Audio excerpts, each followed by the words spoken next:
Hello, everyone, and welcome to the Latin America grant Q&A call. We're very excited to host this session.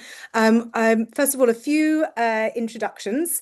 I'll let the team introduce you, but I'm Shereen Daver from climateXchange, and I'm the program director.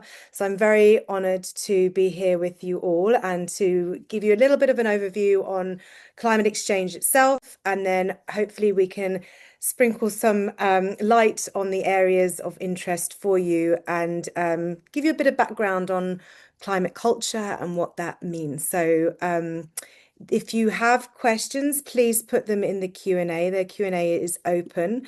And I'll let Emma introduce herself and all the good stuff she does for climateXchange. And also she's got some notes on some closed captioning and things like that. Emma?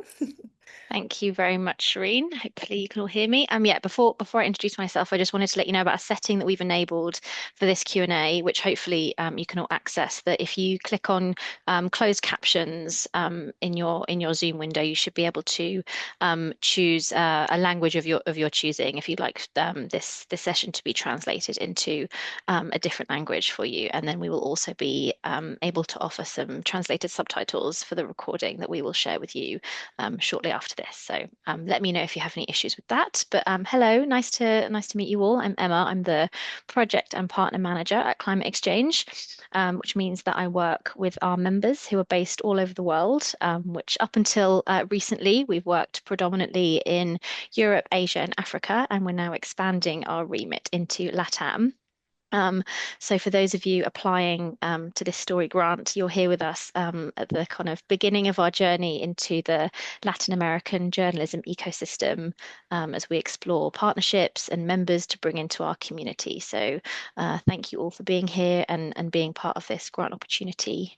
I also work with our sort of various partners and across lots of projects, including story grants. So we'll come back to some of this at the end of this session. But if you have any questions about the application form, the process, what support from climateXchange looks like once the grant is awarded, please ask your questions today, or you can email me at any time. And my email address is in the application form. So please reach out. And again, we'll come back to this later. But if anyone would like to talk about membership outside of this grant opportunity, please let me know. Thank you. Wonderful. Thank you. Simon? Hi, everyone. So my name is Simon Ingram. I am the editor for climateXchange. I work with our partners around the world in newsrooms and also our grantees in developing their climate narratives along the lines that we have sort of developed as CXC. So we're really interested in talking about climate in new ways, in different ways, in cultural ways, in ways that put it in kind of a different suit to what we're used to seeing it in. So any questions that anyone would like to reach out to me to talk about editorial, formally or informally, please do. It's my favorite thing to talk about, and I warn you, I do go on a little bit sometimes, but you know, it's all in the spirit of great storytelling. So yeah, I will pass back to you, Shereen. Amazing. Thank you, Simon. And if you feel like you want to introduce yourself so we know who's out there, please pop your name into the chat, where you're from. And again, as we said, if you've got any questions, please pop them in as we go. We'll keep this as a chat. We will have a Q&A at the end where we'll open the floor up for about 15 minutes, but we can also capture them as we go along. So there's a hand being raised by someone, so you can, or is that hello?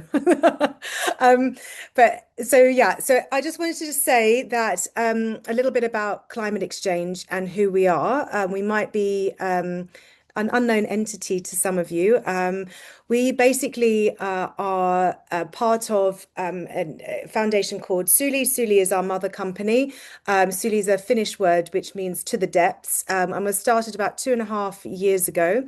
by two journalists who work in misinformation, and we're on a mission to restructure the ecosystem of journalism, and really sort of look at it in a different way and try to really go on a mission-driven cause. And part of that is the development of climateXchange, which is one of the first initiatives from Suli, and this is where we are today. And we really look at how to turn up differently in terms of climate reporting. We do that through editorial, as Simon touched on and can give you more information on. We look at it through an impact lens. So how do we actually take these stories from the great journalists out there and put them into real life impact scenarios that then you can take to editors, you can take to funders, you can build into your business models so that you can become financially sustainable and really change the way that the discourse and the conversation around climate is structured. And then one of the other areas we look at is exchanging knowledge and information. So how do we build new products and services? How do we start to share and collaborate on stories? How do we start to build a rich tapestry of information amongst our members and also our partners? And as Emma mentioned, we were initially launched in Africa, Asia, and Europe. And we are moving into Latin America, which we are so excited to come and learn from all of you as well. One of the key things around climateXchange is about how we talk about climate, and we've coined a phrase and a philosophy, which is climate culture journalism. And what that means is it means that how do we actually frame climate through the everyday? So how do we look at the intersectionality between culture and climate, and where it actually starts to join the dots and how people can start to relate to climate in a way that is relevant to them. So it's not an abstract fear, doom, gloom silo on the side, but it's actually something that's part of our everyday life and our tapestry. And so that's what we've been working on and have been honored to work with some wonderful journalists around the world.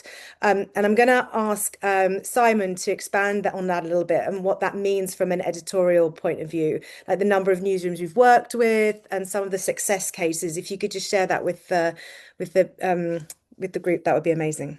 Certainly. So what do we mean by culture-led climate journalism? Shereen outlined the official definition that we kind of use for this is climate culture is that the acceptance of climate as a part of global daily life and customs and social behavior, and that the embracing of adaptation as a necessary essential. From a journalistic point of view, what that means is simply doing things differently. You know, imagine we know that climate storytelling is absolutely critical. We know that climate journalism is some of the hardest journalism that there is to do, and some of the bravest journalism. We know that it's critical. We know that, but we also know that climate is a scary subject. It's an unrelatable subject. It's a subject that has quite a low literacy level amongst the public, even though, you know, many people around the world are already experiencing the effects and the impacts of climate change. You know, and we also know that people decide what they read and the content they consume based on the choices that are available to them. They can be more bespoke in that choice than ever. So everything that we've said about climate journalism, it's scary, it's unrelatable. People don't see the way that it affects them and intersects with their lives. This might result in somebody simply doing this with their phone and moving on to something else that they want to read or they want to engage with and they want to get involved with. So we have what we call here at CXC the climate paradox, or the climate journalism paradox, if you like, which we know that urgency is rising for this subject to be covered. We know that newsrooms want to cover it, but we know that attention is falling and people are becoming numb to the doom-flavored climate content that is coming their way. So they choose not to engage with it. They choose to engage with something they do want to engage with.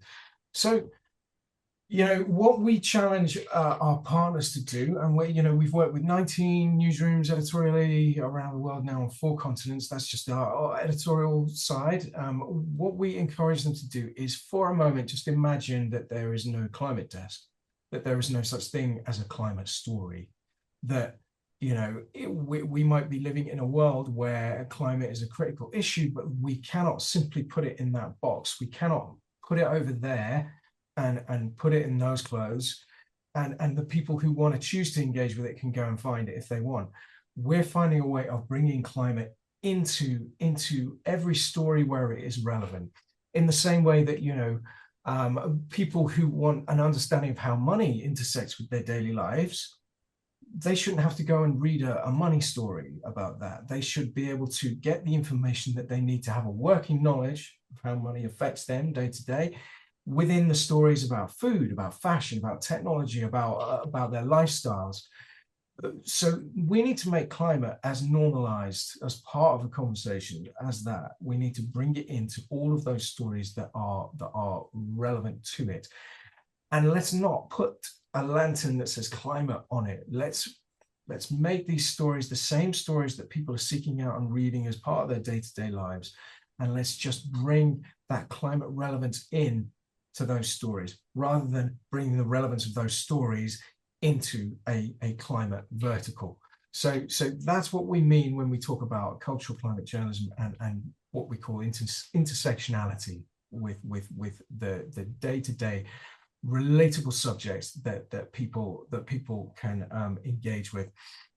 An example of this, a lot of our work is centered on innovation, creating culturally relevant climate content around these subjects that intersect. One of our partners in Southeast Asia ran a multi-platform story about the education crisis and the crisis of care for children of migrants in the Mekong Delta. Key intersections here, cultural intersections, are childcare, education, family, income. All these things matter to many people. They're very, very relatable. They're critical. But essentially, this was a climate story. It could have been written just as a climate story, but because we reversed that emphasis, it became a human story, a story about the things that we all relate to, with climate as a backdrop to those. It didn't define what that story meant to people. It wasn't a climate story. It was a cultural story. It was a human story. And the videos that we produced from that, one of them became the most watched video on that newsroom had ever put out on social media. So we know that it works when done right. And another newsroom that we work with expressed concern that they were finding it difficult to incorporate climate into their narratives. So we came up with a page device that allowed the relevance to climate to be incorporated without derailing the main story. But its presence there, suddenly people understood how it related to the subjects that they were consuming, and it helped just start to incrementally raise the climate literacy amongst that audience. So it is about just remembering that a small amount of information in the right place can have more impact than a huge amount of information that nobody engages with. And it's better for 1 million people to read a sentence that suddenly gives them that relevance to their day-to-day life than to have a whole article that doesn't necessarily hit that audience as well as it should, and it is instead kind of preaching to the converted, if you like. I've talked long enough on that. I'm going to pass back to you, Shereen. Not at all. I don't know whether anyone's got any questions around sort of that subject or areas of interest. If you want to pop it into the chat or the Q&A, we can elaborate on this for hours. We love this subject, so please feel free. I'm not seeing anything come through yet, so I'm actually going to ask Emma if you could share some of the story grants of the past that we've done, and any sort of success cases that you want to elaborate on, or ones that you particularly loved. Absolutely. Thanks, Shereen. We've had the pleasure of awarding grants to some really inspiring and innovative story pitches over the past year, and it's so hard to just pick a few. But I will give a couple of examples where, from my point of view, the link of climate and culture have come through really strongly and resulted in a really beautiful, powerful story which conveys this climate culture journalism approach that we believe so strongly in. The first is a documentary film called Weaving for Survival by a journalist in Kenya called Sophie Mbugua. The story looks at a group of women living in rural Kenya who've lost their livelihoods due to climate change. They're no longer able to work the land, plant, and cultivate crops because of increasing drought in their region. What has developed over time, thanks to sort of Sophie going and visiting these women and hearing their story, is that they've taken up weaving baskets and bags using traditional weaving methods that are being forgotten and selling these bags and baskets to others in their local community and actually making a successful living for themselves, finding new ways to financially sustain themselves in a changing climate. Not only have they paved the way for a new source of income for themselves, they're also building communities. People absolutely love these bags. If you watch the video, the women who are buying them, they become like a fashion item. And what's more, the weavers are keeping alive a craft and a skill that's being lost in this part of Kenya, this particular village. And as their businesses grow, these women are actually teaching others how to weave and passing on this knowledge to younger generations. So this link between climate and culture is something that I'm not even sure Sophie herself anticipated there being such a rich story to tell here, but it resulted in a really, really beautiful film. Um, the second example I'm going to touch on is also from Kenya, an organization called Matoto News, and the story is called A Child's Eye View on Climate Change in Kenya. The organization primarily works with children and youth groups. They believe so strongly that children's voices are missing from the discussions about climate change and what a changing world looks like.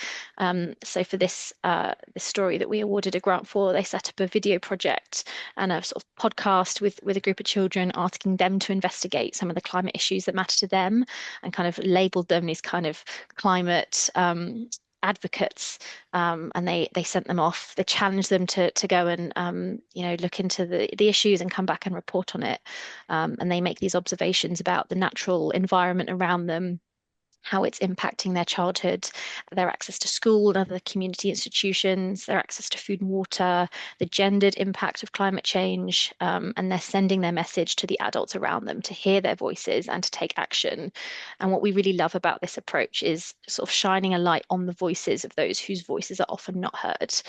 And I could go on and on. I'll just touch on a few other examples very quickly, in less detail, but we can share some of these afterwards. We had another story from Western Kenya exploring how communities are responding to climate change, not merely as an environmental challenge, but as a cultural concern that threatens traditional farming cycles of food security and community identity. We had a story from the Philippines looking at the role of religion in society as a force for prayer, protest, and resistance against those doing harm to the environment. A story from Indonesia about how an endangered mushroom should be protected as a symbol of culture and national pride. And I'll leave it there. There are so many more, and we would be happy to share with you these if you'd like more examples about what a climateXchange funded climate culture story can really look like. Back to you, Shereen. Oh, I love them. You can keep going. Could talk about them for ages. Thank you so much. And just to elaborate on one of the stories that Emma touched on, is from one of our members over in Western Kenya. They were looking at how to respond to climate change, not just as an environmental challenge, but as a cultural concern, and really about the traditional farming cycles and about food security and community identity. And you may have seen in the grant application that there's something called Story to Life, and that there's a division of budget which we ask around a post-publication impact plan. So the story in this situation from this member was around how governments are promoting hybrid and GMO seeds to replace the actual indigenous climate resilient seeds in local communities. Obviously, hugely damaging to not only livelihoods, but how to maintain these indigenous seeds. And so that was the story that they uncovered. It actually had policy implications, and they're still working on those elements of it now. But they also went back to the community after, and they looked at post-publication impact. And so we'll work with you on what that looks like. So you won't be left on your own to work that out. But if you have an idea of what type of impact you want to see your story to achieve, then we can work out with you what the post plan looks like. In this case, what they did is they looked at a long-term theory of change, and they decided that the immediate things they could do were a school screening and a seed library creation for primary school kids. And this was just amazing because the schools bought the seeds from the indigenous women. They actually took them to the schools, created a seed library, documented where all the seeds came from, all of their indigenous benefits, all the stories behind the seeds, and created a seed library. And then each of the children got to take some of the seeds home, plant them in their area, and then they'll bring them back to the seed library to start to make sure that that library has a sort of life of its own. And then also there was a community screening about the documentary that was created and the work that was created. And there was a whole sequencing around how they did the screening in the morning and in the afternoon. They came together to transfer this knowledge between the kids and the journalists. And so that's what we mean about story to life, and how we actually want your stories to go even further than just that one publication. They have so many more legs, and how you can go back and create more stories and see and talk to people that are actually impacted by that. So on to a little bit more about the LATAM bit of this grant and how we see this coming to life. I want to go back to Simon and just go to the subject of COP for a minute, and what the learnings or the top line learnings from COP that you thought were strongly coming through, Simon, but more importantly, just to share sort of how we potentially could look at some of those cultural dots and how we could join them up from COP into culture, and what those intersectional things might theoretically look like, just for some sparks of inspiration. Okay, COP. Yeah, so COP is a great example of or the journalism around COP, should I say, is a great example of how we could potentially do things differently, because COP has, you know, it is a very difficult thing to decode, and as an event, it has become a game of political chess as much as it has become a spectacle of innovative collaboration and unity between countries that it should be. You know, it's very, very difficult to write about COP in a way that people can understand. So, and when I say people, I mean, we're not talking journalists, we're not talking about politicians, we're not talking about environmentalists even, we're just talking about the people on the street who, you know, who make up most of the reading public. I will grab a few official findings from the official document that COP released as to the main takeaways from the event. The launch of a global implementation accelerator, tripling of adaptation finance, a creation of the Belém mechanism for a just global transition, adoption of voluntary indicators, technology implementation program. These things, you know, they're difficult to decode even if you know the subject a little bit. So what we need our innovators to do, the challenge that we need you to rise to, is that we want you to map out the impacts and decisions made at COP and find out how they cascade into people's lives, because they are there. They're there in spades, but it's quite difficult sometimes to find those intersections. So okay, so one of the issues that was discussed was climate adaptation finance, which will have an impact on agricultural supply chains. We know that climate affects the growth of food staples. So an angle on this could be a story series examining how climate policy is changing the flavors of food, for instance. So there's a great story about about key ingredients for foods that give food its character and identity. And we know that these things are being changed by climate change, but is climate policy going to be changing these things as well? Are the decisions made in those plenary halls, you know, those people whispering in each other's ears and on telephones, is that going to affect what we're putting on our kitchen tables and literally the way it tastes? So immediately you've got a cultural intersection there around food. We know that urban infrastructure is being remapped with sustainability in mind, this technology implementation plan. So another angle here could be a lifestyle story or a lifestyle series of stories about giving up your car or giving up your bike or changing the way you travel, and seeing about the real world effects that has on you, or a story that breaks down how future-proof your chosen mode of travel is. You know, people really do listen when we talk about their wallet and we talk about their health. So let's find those reasons to write about that and draw those lines back to COP with really well crafted, snappy sentences. It doesn't need to be an enormous tanker of an angle. It just needs to be something that can be traced back to these decisions that these people have made at this conference. That brings it into the real world and uses pictures that aren't people in plenary halls or people whispering in each other's ears or protests, you know, all the things that we say that we shouldn't use in climate stories. And there's lots of resource on our website, by the way. If you click on the playbook section, you will find lots of resources that sort of break down our thinking on, you know, the use of imagery in climate stories, the editorial guidelines that we recommend for people who are writing about it, and our Emerx story formula is on there as well. It'll make sense when you see it, trust me. But you know, finding these ways of bringing color to these stories and making them visually attractive, making them immediately appealing as things that people want to read, because people remember stuff when they want to read it.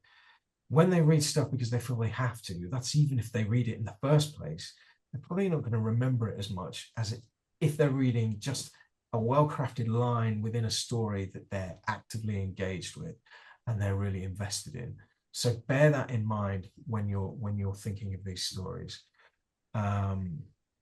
Yeah, do you want me to think of more examples of intersections here? Well, I was just wondering if anyone's got any questions on this, because this is sort of the crux of the grant. If anyone wants to ask a question. Let's bring that to actually one more actually, because Oh yeah, please carry on, as many as you can. So a lot of the news coverage was big on highlighting the presence of indigenous groups at COP, but there was a lot of criticism because again, a lot of the COP stories are critiques. They're kind of moans about kind of what wasn't decided and what was decided, and they're really eager to criticize the system.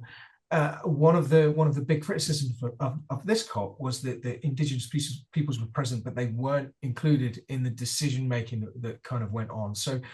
So how about a series of conversations? And this can be done over a YouTube channel. It can be done as a podcast. It can be done as an article, where people from dramatically different walks of life within the LATAM diaspora can share their thoughts on ways that they live, you know, not necessarily just around climate, but just a conversation, really nice conversation in a democratic and constructive way, comparing notes, comparing their lives, understanding how we can learn from one another. Sorry, not just about climate, but about food, about technology, about mindfulness, about religion. Maybe climate responsibility is in there somewhere, but this sharing of knowledge through a conversation between different people, I think would be a nice way to take this into a slightly different editorial space. I'll stop now, sorry. Just actually, will you elaborate a little bit on that multimedia piece? Like, what should people sort of look at? Should it be, you know, multi-format? Can it be one format? What's your... Well, the critical question that everybody's going to ask themselves is, what works for my audience? You know, as a newsroom, whether you're a newsroom, whether you're a creator, whether you're working for an enormous legacy newsroom or a startup, is what do we know works as a format? And then how can we talk about climate within that format? And how do we make the information that we're going to put into the story that serves our kind of audience need for climate knowledge, how can we make that into something that they will engage with? So if you're, you know, we're not saying if you're a 50-year-old newspaper that suddenly you should launch a podcast if you've got nothing in that space. You need to kind of leverage the audience that you've got, but maybe just thinking a few steps into a different territory, into a new innovation that maybe you've always wanted to try, but you've never had the resource to do it, or you've never been able to justify experimenting with it. You know, that's what these innovation grants are for, that we want people to try something new, but something that they've got a fairly good inkling is going to work. And so, you know, the podcasts might work. You might do a story that might have some video embedded in it or some sound bites, or bring a little bit of audio sort of experience into an otherwise quite analog product.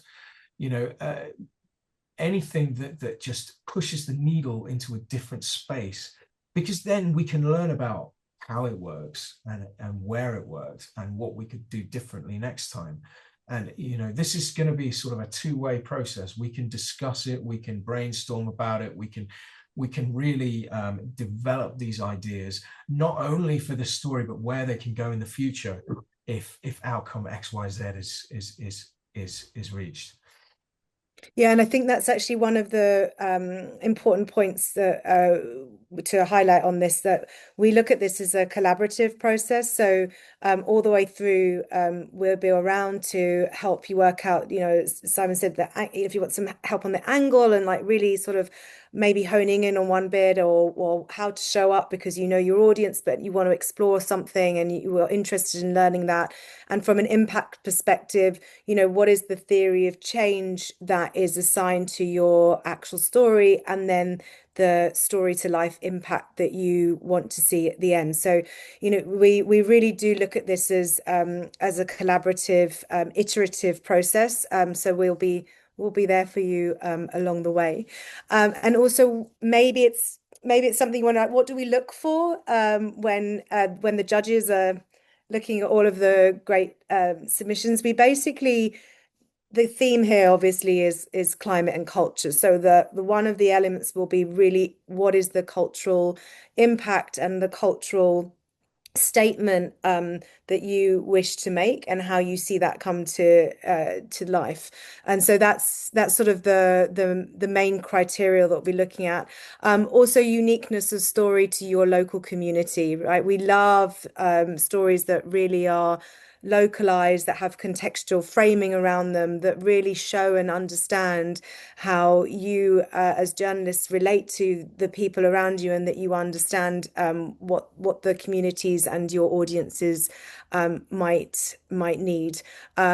And then, you know, as Simon mentioned, the media formats are not something that we necessarily say, oh, is a criteria, but it is about relevancy of those formats and how you propose to show up and where. So those are a few of the things. I don't know, Emma, if you want to elaborate on that a little bit more. Yeah, I'll just give you a little bit of an overview about what the application kind of process looks like. So quite simply, there's an application form. I will reshare the link in the chat, but hopefully you've all got it already. There's a bit of kind of upfront kind of context at the front of the form. So we ask you to think about things like format, which we've touched on. So while we don't dictate a specific format, this particular grant is looking for multimedia format in some way. We don't want to just see like, you know, a plain text, long written piece. We want something that's a bit more creative, engaging, visual, you know, whatever that looks like for you. We want you to have a think about that. We want you to have a think about the climate culture angles. We link to a couple of the resources that I've already shared in the chat here. So we've got a kind of a guide to climate culture journalism for journalists as a PDF, which we link to, which you can download. So please, you know, read that, engage with that. We look for the stuff that's in that we will be looking for throughout your application.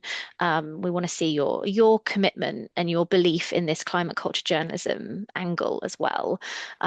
It's not something we can impose on a story that's already been pitched. We want to see it as like the heart of the story that you're pitching. Um, We've touched a little bit as well on this, but the impact questions, it's completely okay to not fully know how to answer all of those questions perfectly. We're not looking for perfect. We're looking for like sort of intention, and we will be here to help you throughout that process.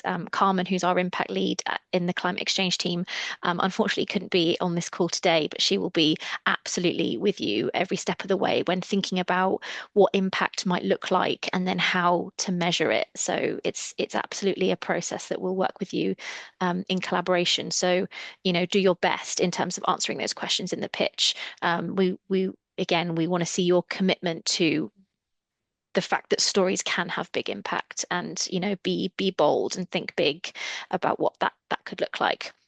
And then we will also ask for a budget breakdown. And I think again, I think this has been touched on already. The award, the $2,000 award amount, will be split half for your story and half for the impact work that comes after your publication. So have that in mind when you're thinking about what your budget might look like for your story. Again, you don't need to have fully understood line by line what the impact costing might be, but just bear in mind that half of the money will be sort of kept aside for the impact work to ensure that that amount is ring fenced for you to really do justice to the impact piece. I think I've covered everything. If you have any questions about the application, please get in touch. If you would like a sort of a hard copy PDF of the application form for you to review offline before you submit, that's fine. We can share that with you. I think you should be able to draft up the application and save as you go. But again, if you're having any technical issues, just please get in touch. Amazing, thank you. I do see a question about language. The application is in English and the ideation process is in English. If the final product is in Spanish, that is absolutely fine.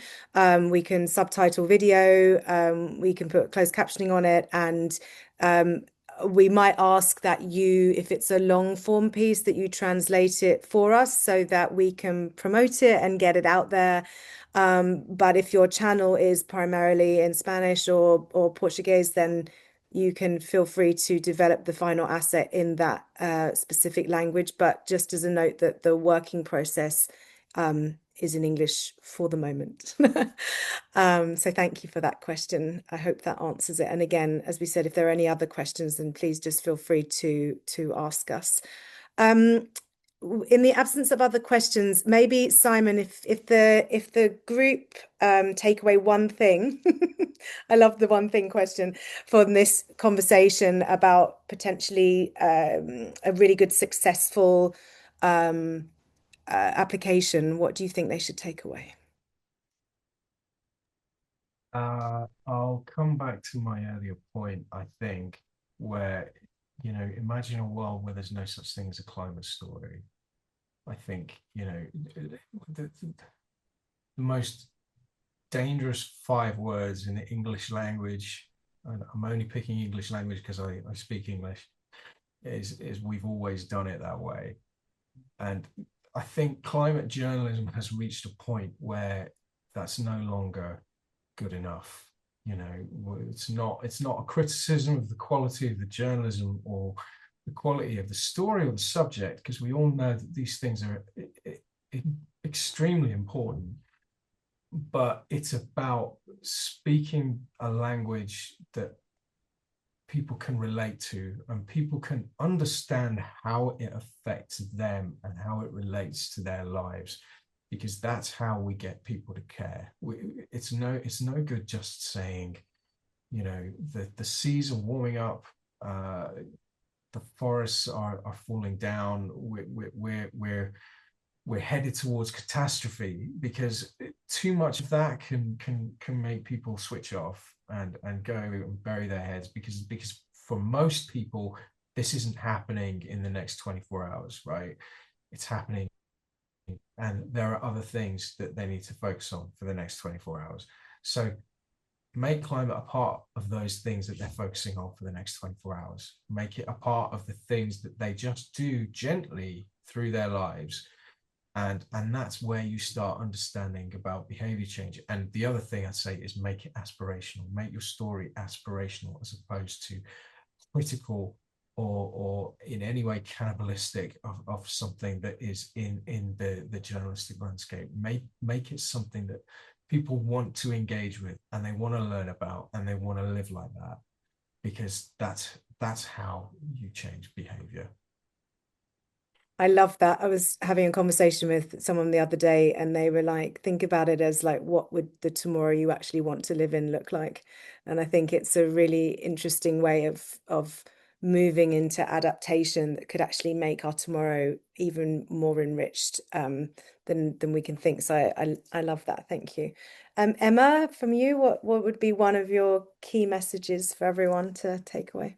That's so hard to follow, Simon. I echo everything. I think be something really tell a story that's meaningful to you as well. The best stories are the ones which people speak from the heart and they tell stories that they know and they understand, and you can see the storyteller's connection with a story so much more deeply when it's, when that's the approach they've taken. We really so strongly believe in like non-extractive storytelling. We don't want to see anyone sort of going in and trying to tell a story that, they don't fully understand, or it's not their story to tell. If you want to do that, find a partner who can tell that story and, bring them into the conversation. The more people who are part of telling their own stories, the better. So I would say, yeah, speak from the heart, speak from your local cultures, languages, perspectives. What does your yeah, what does that look like for you? And that those are the stories that really we love to see. And the deadline is this week. So if you have further questions, there's a few days left. But yeah, please get your pictures in before the 4th of December, 23:59 GMT on the 4th of December. Amazing, thank you.